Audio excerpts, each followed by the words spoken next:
Welcome back to Accounting and Econ Simplified with Hope.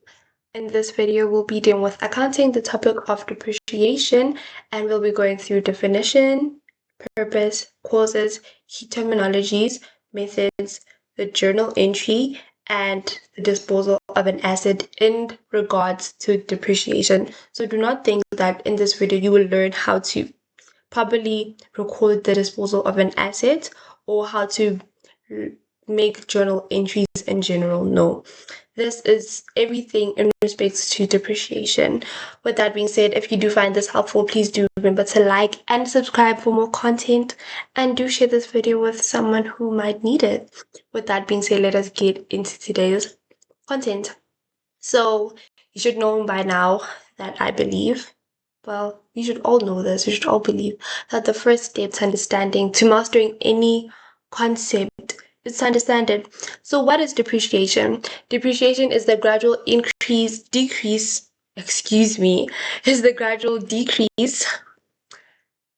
in the value of a fixed asset over time. Please do know that you should never make the mistake that I just made, confusing increase with decrease. And this only is in respect to fixed assets. So current assets, they are not subject to depreciation. And this happens because assets are used in the business and eventually lose value.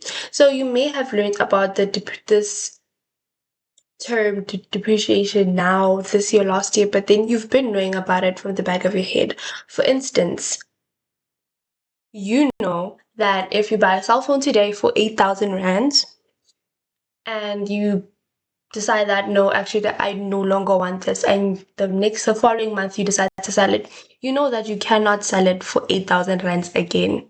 You know why? But I mean, you do know that, but you may have never really understood why you thought that way. That is because you are aware of the concept of depreciation, that assets that are used eventually lose value.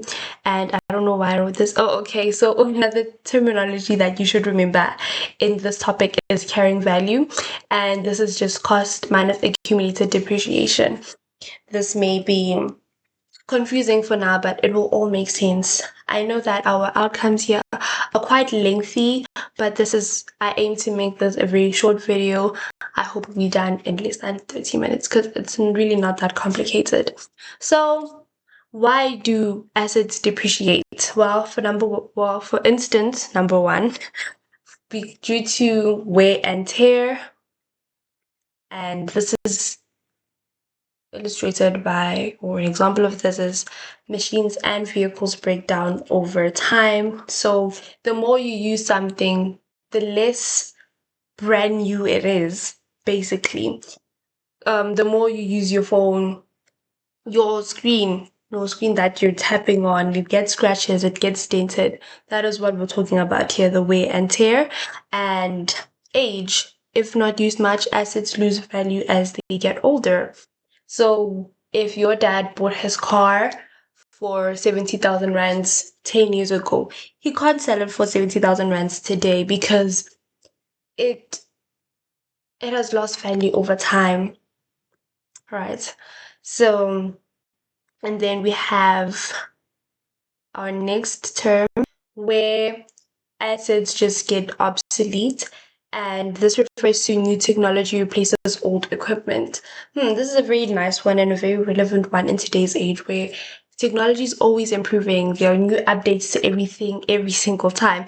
So for instance, let me just make a very common example or something that we can all relate to is if you still okay, we know that it is not really wise now. Okay, let me not get it from that angle. 10 years ago, let me not go that far actually, I don't know when. A few years ago, you bought your iPhone 6, right? For however much it was then, let's just say 10,000 rands, because it was new, it was the it thing. But then now we are on the iPhone 17, and this moment in time we're on the iPhone 17 Pro. So you know that if you compare the two, you can't really compare them because this one is more new, more conducive to today's day and age. The technology is more new, more improved, more upgraded. So then it makes the iPhone 6 that you bought many years ago obsolete. So I hope that makes sense. I hope that was a good example. And please do remember, like I say all the time, if you feel like I just further complicated something, please do say so in the comments, and I will come and clarify whatever I may have overcomplicated. So our last reason for depreciation is that we use these things. So the more an asset is used, the more value it loses. So these two sentences, they are quite contradictory because this one says if it's not used much, it loses value. If it's used a lot, it loses value. So just ignore the more it is, the less it is. At the end of the day, it loses value. So if you use something, obviously it's going to lose value. I think this one is quite straightforward. And what assets depreciate? Now remember here, I have highlighted that this is only applicable to non-current assets, to fixed assets. So examples of these are vehicles, machinery, equipment, and furniture. Only non-current assets depreciate, guys. Do not depreciate your bank account. Okay, do not do that. And please do know that land does not depreciate because it does not wear out. And teachers might try to confuse you. If you have written any test on depreciation, there's this table where land and buildings, vehicles, and equipment, and you have to fill in the values. They might leave the depreciation and carrying value space blank to see what you're going to do about that. Time, there's no additions, no subtractions, but somehow you have not subtractions, additions, or disposals. Somehow you have different values from your year beginning to your year end. And by the way, I will not be drawing that in this video because I'm not trying to make this video long, but I will touch on some examples in another video which you'll find on TikTok probably over the weekend. So maybe a few days after this video gets released, I will be releasing some examples. So yes, that is it with this slide. Our next slide, where we are touching on more definitions. So this is the definition of depreciation, and this refers to the decrease in an asset's value over its useful life. Accumulated depreciation, I did mention this I mentioned it here. And this just refers to the total amount of depreciation expense a company has recorded for a specific asset since it was put to its use. So this is just all the depreciation that you have accumulated summed up thus far, summed up. That is accumulated depreciation. Useful life refers to the estimated period during which an asset is expected to be productively used by a business for its intended purpose before it needs to be replaced. Of course, we know that we cannot use something forever. So, for instance, useful life of my phone, I can estimate that, okay, I will use this phone for the next 5 years before I replace it. Is 5 years too long? I don't know, but on average, a person uses their phone for quite a long time. Let me not make an example with a cell phone. A car, of course you maintain it to keep it running, but you do know that you cannot keep it forever. So you can estimate that, okay, I'll keep this car for 15, 20 years before I change it. It's highly recommended that you do that. I don't know. I don't know anything about cars. I'm just saying. And our next definition is residual value, and this refers to the value of the asset at the end of its useful life. So I bought my phone. I'm just gonna keep on making examples with cell phones because I don't know anything about cars, unfortunately. So bought my cell phone for 20,000 rands, and I keep it for 5 years, and the total depreciation summed up to 15,000 rands. So my residual value at the end will be 5,000 rands because that is the value that is remaining in the cell phone. I hope that makes sense.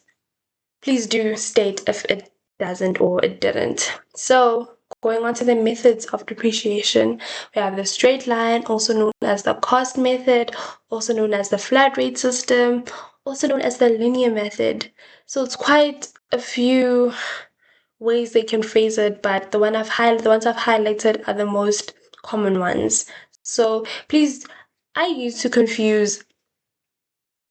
confused when they use different terminologies. So don't be like me and know all of them.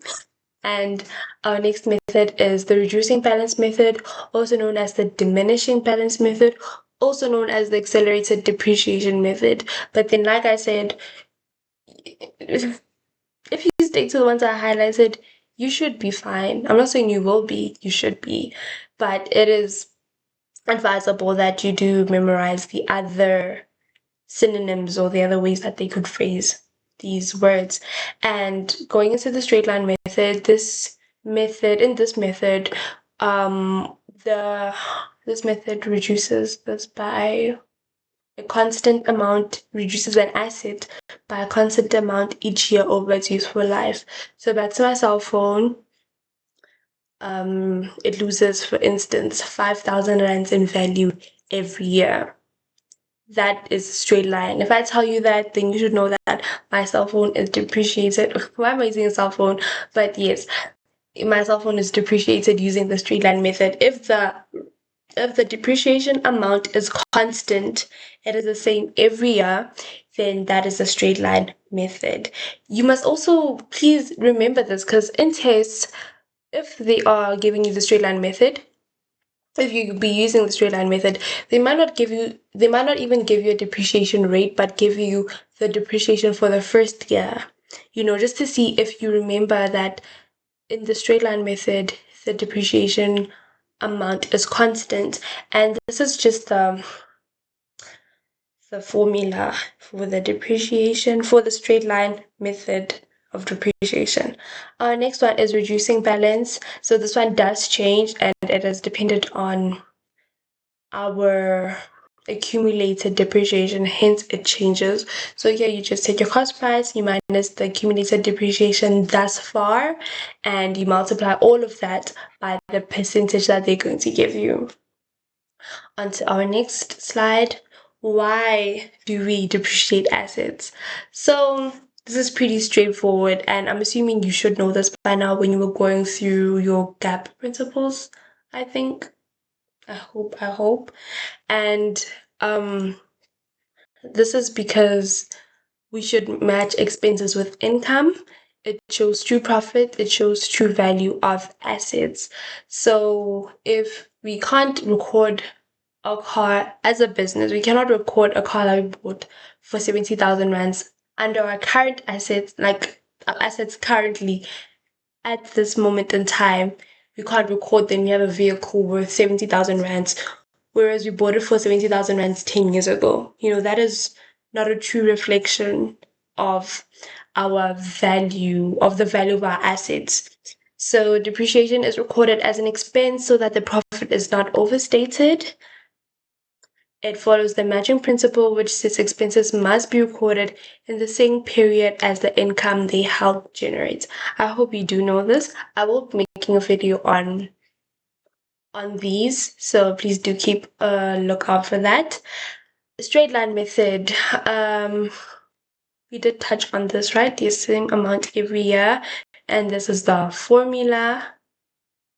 Okay, this is the formula. We just take the cost that they're going to give us multiplied by the depreciation percentage. So an example, please depreciate the car that this company has, and the car was bought for 100,000 rands.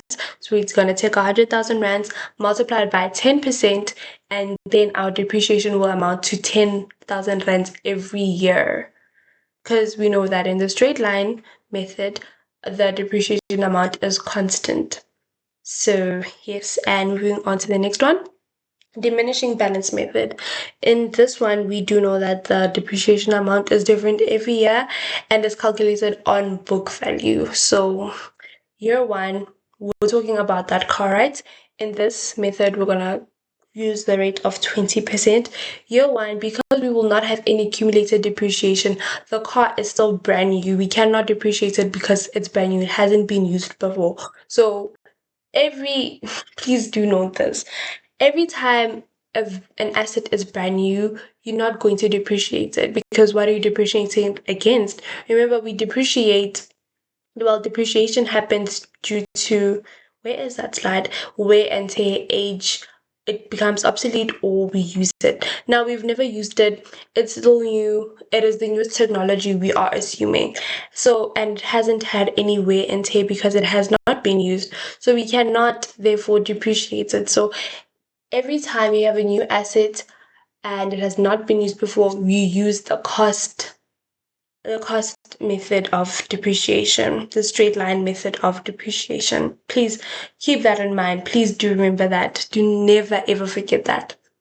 And then we in year two, then we take 100,000 rands, which is the cost, minus whatever depreciation amount that we got in the first year, which in this case is 20,000.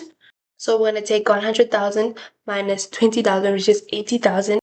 Solve that first and multiply that by 20,000. And that is our depreciation amount for the second year. In the third year, you're going to take 100,000 rands again, minus the amount that we got in year two, multiplied by 20%. So as you see, same, you just follow a pattern here. It's really not that difficult. You should never approach a topic as in, oh, this is difficult, because then it will be. If you approach it thinking that it's difficult, you will find it difficult. It's all in the head. Okay, and now we're getting to, we're almost done, I think. Accounting entry for depreciation. So we debit depreciation and we credit accumulated depreciation. Just remember that. And we debit depreciation because it is an expense, and we do know that for every debit there's a credit. So yes. Next slide. We are looking at the effect it has on our financial statements. So in our income statement, depreciation is seen as an expense, and on our balance sheet, depreciation reduces the carrying value of our assets. So in my video I will make a video on income statement and depreciation. You will see that illustrated. But then for now, I just hope that this is clear enough. Please remember, I do not make videos that are substitute for you listening in class, that are substitute for you doing your work. I make videos to just simplify everything and just make sense of everything at the end. I make the type of videos that you watch the night before an exam. So you should, I'm hoping that this makes sense. You see it visually in your head, because I could not find any images online that just show what I wanted to show you.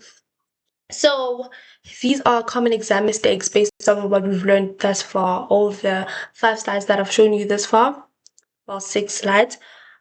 These are the common mistakes. Depreciating land, like I mentioned in that table, they could leave it blank to see what you're going to do. They could not even give you any additions or any disposals, and just leave the year beginning, year end blank, just to, well, give you one of them and just see what you're gonna do. You know, because there have been cases where people leave that part blank of land and be like, oh man, we didn't get, not to me of course, we didn't get the rate for depreciation, forgetting that we do not depreciate land. So it is important that you do not forget that. Using the wrong base amount. Where is that example? Yeah. Now someone, instead of subtracting the cost amount, instead of using the cost amount to subtract the depreciation, they could use the accumulated depreciation instead. So please do keep keep an eye out for that. Please do be aware of which amounts you're using to subtract from what. And then for getting accumulated depreciation, this refers to in the diminishing balance method. You can confuse that with straight line method. So please do remember, be mindful that you should subtract your accumulated depreciation from your cost price. Another one is mixing method, which I just touched on. So next slide. This is our final one. And this one, we're going to start here. Profit or loss on disposal. So this is quite obvious. If your selling price is more than your carrying value, you made a profit. Remember that. If your selling price is less than your carrying value, you made a loss. So if the business sells the asset for more than its carrying value, it makes a profit. And if it sells it for less, it's a loss. So this is just what is here worded out. And these are the steps for entering your disposal. In terms of depreciation, remember what I said, everything that I touched on here is in terms of depreciation. So this is not how you, I'm not talking about how you dispose an asset in general in accounting. No, I'm talking about in terms of depreciation. So step one, you have to update depreciation. So in your journal, you have to debit depreciation, like I told you, because it's an asset. And you have to create your accumulated depreciation, which is the contra account. And step two, you have to remove the asset because you're disposing it. You no longer own it. So you're going to debit accumulated depreciation and debit bank if it is sold. And you're debiting bank if it is sold, because then you're going to receive money in exchange for that asset. And your bank is going to, because your bank is an asset, of course. And debit loss on sale if it's applicable, and credit profit on sale if it's applicable. So this just refers to whether or not it was a profit or loss. And if you are unsure, please do remember what is here. I think I should release my slides on TikTok, but I will do so once I reach a certain threshold of views. I think that would help you guys a lot. And our last part is common exam mistakes based off of what we just learned here, is not updating depreciation first. Guys, it is important that just because they're going to give you depreciation amount on your question paper, you still have to calculate depreciation for yourself and then update that amount that they have given you. Do not forget that. And using cost instead of carrying value, that is important. And mixing a profit or loss. Guys, please do not forget that if you're selling it for more than it's worth, you're making a profit. If you're selling it for less than it's worth, you're making a loss. And for getting accumulated depreciation, please go through all of this, cram this, recite this before going into your exam venue, and everything should be okay. And we've reached the end of our video. I hope it wasn't too long, because I do know our attention spans are very short, and I hope that this was helpful. And I will see you guys in the next video.